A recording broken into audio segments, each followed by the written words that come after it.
Hello everyone. आज के session में हम डॉक्यूमेंट नंबर रेंज के बारे में डिस्कस करेंगे। एसएपी में बेसिकली दो तरह की डॉक्यूमेंट नंबर रेंज होती है, एक एक्सटर्नल नंबर रेंज और इंटरनल नंबर रेंज। अगर डॉक्यूमेंट की नंबर रेंज को डिफाइन करते हुए हम एक्सटर्नली उसको सेट करेंगे तो डॉक्यूमेंट पोस्ट करते हुए हमें खुद से नंबर असाइन करना होता है। लेकिन अगर हमने डॉक्यूमेंट की नंबर रेंज को इंटरनली सेट किया है तो उसमें सिस्टम ऑटोमेटिकली खुद से डॉक्यूमेंट का नंबर असाइन करता है। अब इस प्रोसेस को प्रैक्टिकली सिस्टम में देखते हैं। सबसे पहले हम एक डॉक्यूमेंट टाइप डिफाइन करते हैं या एग्जिस्टिंग डॉक्यूमेंट टाइप को यूज़ करते हैं जिसके अंदर नंबर रेंज डिफाइन होती है। अब यहाँ पे हम टी कोड यूज़ करेंगे OBA7 जिसमें डॉक्यूमेंट टाइप डिफाइन होती है। यहाँ से SA की डॉक्यूमेंट टाइप को सर्च करते हैं और इस डॉक्यूमेंट टाइप को क्लिक करेंगे तो इसमें ये 27 का कोड डिफाइन हुआ है। अब इस 27 के कोड को फर्स्ट ऑफ ऑल तो नंबर रेंज इन्फॉर्मेशन भी जाके हम ऐड करेंगे अपनी कंपनी कोड के लिए। नंबर रेंज इन्फॉर्मेशन में आएंगे और यहाँ अपना कंपनी कोड एंटर करके इंटरवल में आएंगे। यहाँ पे 27 का कोड पहले से एग्जिस्ट नहीं कर रहा, 27 का कोड पहले से एग्जिस्ट नहीं कर रहा। यहाँ पे न्यू लाइन जनरेट करेंगे प्लस के साइन को क्लिक करके और यहाँ 27 का कोड एंटर करेंगे। फिजिकल ईयर कोई भी हम लिख सकते हैं। अगर हम डबल लाइन लिखेंगे तो उसमें वो एक इन्फिनिट टाइम के लिए सेट हो जाएगी। 27 से 00 से लेके 2799 तक हम इसको डिफाइन कर देंगे। और यहाँ पे ये देखें एक्सटर्नल का एक चेक है। अगर मैं ये चेक इस जगह पे लगा देता हूँ तो इस डॉक्यूमेंट टाइप के अंदर जब भी डॉक्यूमेंट पोस्ट होगा तो ये नंबर मुझे खुद से असाइन करना होगा। इस रेंज के अंदर से मुझे नंबर खुद से असाइन करना होगा। और अगर ये चेक नहीं लगा होगा तो सिस्टम ऑटोमेटिकली खुद से इस नंबर रेंज के अंदर से नंबर असाइन करता जाएगा। तो अभी मैं ये चेक लगाता हूँ और इसको प्रैक्टिकली हम टेस्ट करते हैं कि इसका क्या रिजल्ट आता है। इसको मैंने सेव किया। अब यहाँ पे एक सेशन और ओपन करते हैं और F-02 में हम डॉक्यूमेंट पोस्ट करते हैं इसी डॉक्यूमेंट टाइप को यूज़ करते हुए। अब यहाँ पे हम डॉक्यूमेंट पोस्ट करते हैं।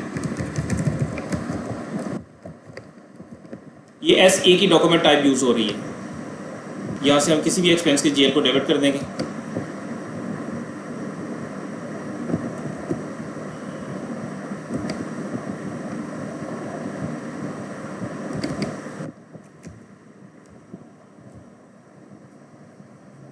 अब यहाँ सिस्टम ने एक एरर मैसेज दिया है, enter document number from number range 27 for 2025। It's mean कि सिस्टम हमें अलाउ नहीं कर रहा जब तक कि हम उसका नंबर यहाँ से खुद से असाइन नहीं कर देंगे। अब ये डॉक्यूमेंट नंबर की फील्ड है। मैं यहाँ पे डॉक्यूमेंट नंबर उसी रेंज में से एक उठाता हूँ। 27 की रेंज से हम एक डॉक्यूमेंट लेते हैं, दिस वन, और यहाँ पे इसको पेस्ट करेंगे। अब एंटर किया तो अब सिस्टम ने अलाउ कर दिया डॉक्यूमेंट पोस्टिंग के लिए। इट्स मीन कि अगर एक्सटर्नल का चेक हम लगा देंगे तो हमें डॉक्यूमेंट का नंबर खुद से असाइन करना होगा और अगर हम वो चेक नहीं लगाएंगे तो सिस्टम ऑटोमेटिकली खुद से नंबर असाइन करेगा। अब यहाँ से मैं इसको बैक आ जाता हूँ और अगेन यहाँ पे आते हैं, इसका ये चेक हटाते हैं और दोबारा इसको सेव करते हैं। अब यहाँ से मैंने एक्सटर्नल का चेक हटा दिया। इट्स मीन कि आप डॉक्यूमेंट पोस्ट करते हुए सिस्टम हमसे डॉक्यूमेंट रिक्वायर नहीं करेगा, सिस्टम ऑटोमेटिकली खुद ये डॉक्यूमेंट का नंबर असाइन करेगा। अब F-02 में वापस आते हैं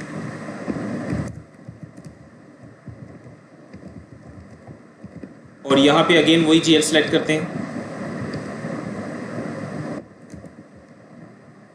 ये सैलरी एक्सपेंस का GL हमने सेलेक्ट किया था, दिस वन, अगेन एंटर किया।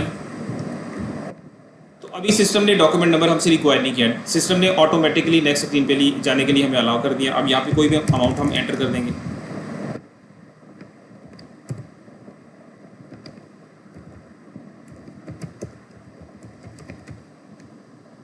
नेक्स्ट 50 की पोस्टिंग की से कैश या बैंक के अकाउंट को क्रेडिट करेंगे। आप किसी भी अकाउंट को बाई नेम भी सर्च कर सकते हैं। मैं कैश के अकाउंट को सर्च कर लेता हूँ। कैश अकाउंट को सिलेक्ट किया और एंटर किया। स्टैरिक से अमाउंट ऑटोमेटिकली यहाँ पे आ जाएगी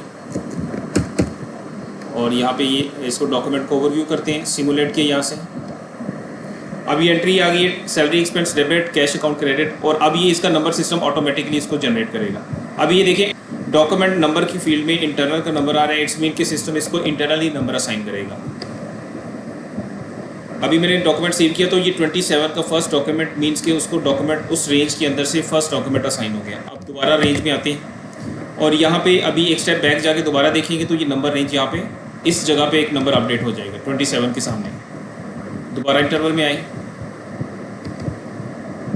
और 27 के सामने ये नंबर अपडेट हो गया। और ये देखिए अब ये चेक जो है, ये चेक की फील्ड जो है ग्रे हो गई है। इट्स मीन कि जब एक दफ़ा नंबर रेंज यूज़ हो जाती है तो फिर आप उसका चेक चेंज नहीं कर सकते।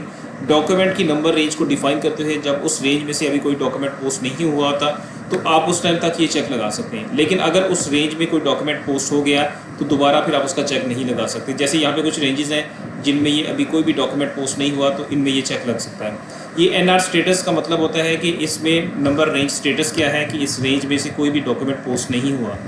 तो अगर यहाँ पे कोई डॉक्यूमेंट पोस्ट नहीं हुआ किसी रेंज में से तो हम उसको एक्सटर्नल का चेक लगा सकते हैं। जैसे मैं इसको ये चेक लगा देता हूँ। अब इस 47 की रेंज में जब भी डॉक्यूमेंट पोस्ट होगा तो उसका नंबर हमें खुद से असाइन करना पड़ेगा जो कि इस रेंज में से होगा।